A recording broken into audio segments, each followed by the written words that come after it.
Deuteronomy chapter 6, verses 10 through 13 says, "When the Lord your God brings you into the land he swore to your ancestors, Abraham, Isaac, and Jacob, that he would give you, a land with large and beautiful cities that you did not build, houses full of every good thing that you did not fill them with, cisterns that you did not dig, and vineyards and olive groves that you did not plant.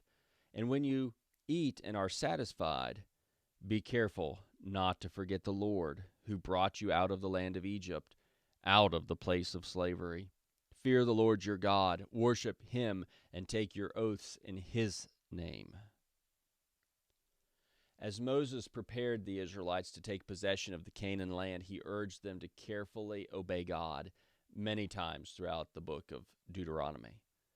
However, he also recognized that they needed to be reminded to continue their loyalty, not just while they were waiting to take possession of the land and while they were fighting in various nations in battle, but always.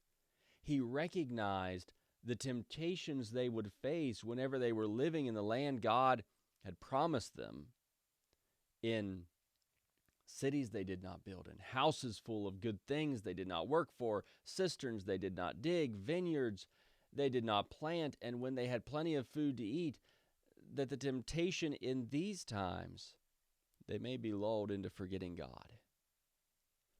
Sometimes it's easy to remember God when we're going through difficult things that are beyond our ability to control today. Times of sickness and financial difficulties and uncertainties and etc. However, it can also be tempting to forget God whenever things are going well.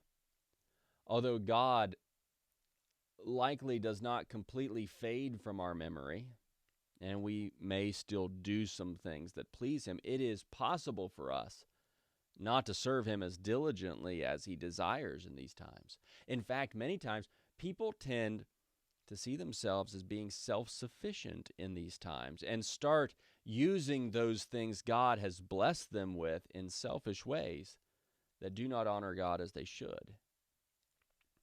Today's response to hearing God's word is this: be careful not to forget God. Your commitment to following God must not be based on the physical conditions of your life, that is, whether things are good or difficult. Instead, it must be based on who he is, what he has done for you, and your need for him.